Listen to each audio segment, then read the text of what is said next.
প্রথম টেস্টে ইংল্যান্ডের সাথে হারার পর ভারতীয় দলের বোলিং আর ফিল্ডিং নিয়ে প্রশ্ন উঠছে। জসপ্রীত বুমরাহ আর মোহাম্মদ সিরাজ ছাড়া অন্য দুই ফাস্ট বোলার ইংলিশ ব্যাটারদের ওপর চাপ তৈরি করতে ব্যর্থ। এদিকে দ্বিতীয় টেস্টে নাও খেলতে পারেন বুমরাহ। তখন অনভিজ্ঞ আকাশদীপ, হর্ষদীপ সিং কিংবা হর্ষিত রানার ওপর ভরসা করতে হতে পারে কোচ গম্ভীরকে। এর পাশাপাশি ফিল্ডিংও ভাবাবে কোচকে। প্রথম টেস্টে ইয়াশাসভি জাসওয়াল 4টি সহজ ক্যাচ ড্রপ করেন। এর আগে অস্ট্রেলিয়া সফরেও একটি টেস্টে একাধিক ক্যাচ ড্রপ করেছিলেন তিনি। সেই ম্যাচও হারে ভারত। তবে তার আগে টেস্ট ক্রিকেটে 17-এর মধ্যে 16টি ক্যাচই ধরেছিলেন জাসওয়াল। তাই অস্ট্রেলিয়া সফর থেকে হঠাৎ কী হলো সেই প্রশ্ন উঠছে। দ্রুত ফিল্ডিং কোচের সাথে তার কাজ করা প্রয়োজন বলে মনে করা হচ্ছে। তবে এত কিছুর মধ্যেও ব্যাটিং নিয়ে কিছুটা স্বস্তিতে থাকবেন গম্ভীর। তার দলের 4 অভিজ্ঞ ব্যাটার প্রথম ম্যাচে রান পেয়েছেন। জাসওয়াল, রাহুল ও ক্যাপ্টেন গিলের 17 রান এবং পান্তের জোড়া 17 রান মিলিয়ে মোট 5টি শতরান করেছেন ভারতীয় ব্যাটাররা। অস্ট্রেলিয়ার সাথে প্রথম টেস্টে লড়াই করেও হারল ওয়েস্ট ইন্ডিজ।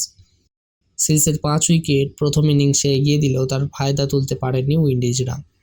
দ্বিতীয় ইনিংসে ট্র্যাভিস হেড, পিয়াউ ওয়েবস্টার আর অ্যালেক্স ক্যারির দাপুটে ব্যাটিং ধরাশায়ী করে দেয় ওয়েস্ট ইন্ডিজকে।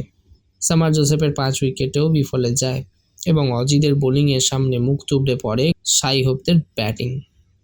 জস হেজলউড 5 উইকেট নিয়ে ম্যাচ জেতান অস্ট্রেলিয়াকে। ম্যাচে সেরা হন হেড। বাংলাদেশের বিরুদ্ধে প্রথম টেস্ট ড্র হওয়ার পর দ্বিতীয় টেস্টে জয় পেল শ্রীলঙ্কা। পাথর নিশঙ্কারের দুরন্ত 158 রানের ওপর ভর করে প্রথম ইনিংসেই বড় লিড নিয়ে নেয় শ্রীলঙ্কা।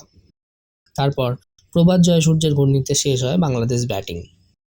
5 উইকেট পান জয়সূর্য। শ্রীলঙ্কা ম্যাচ জেতে ইনিংস এবং 78 রানে।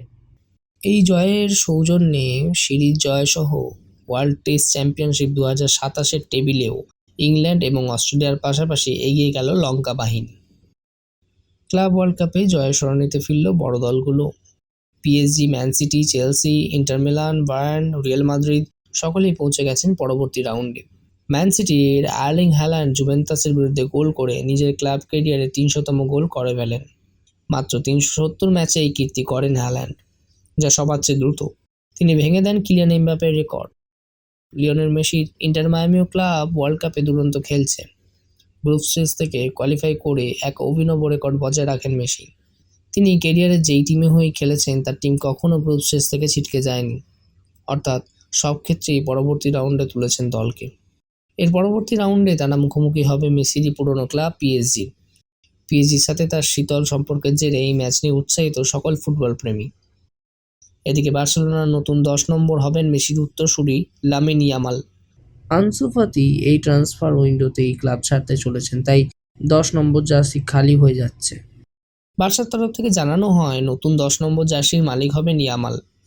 প্রকাশিত হলো উইম্বলডন 2025-এর ড্রয়ের একই দিকে আছেন কিংবদন্তি নোভাক জোকোভিচ এবং বিশ্বের 1 নম্বর ইয়ানিক সিনার।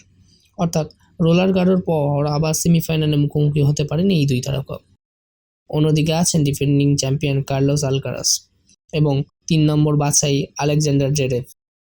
টানা 3 বার উইম্বলডন জেতার লক্ষ্য নিয়ে নামবেন সদ্য কুইন্স ক্লাব 2025-এ জিতে আসা আলকারাস। উজবেকিস্তানে অনুষ্ঠিত হওয়া উৎসেজ 2025 জিতে নিলেন ভারতীয় দাবাড়ু আর প্রজ্ঞানন্দা।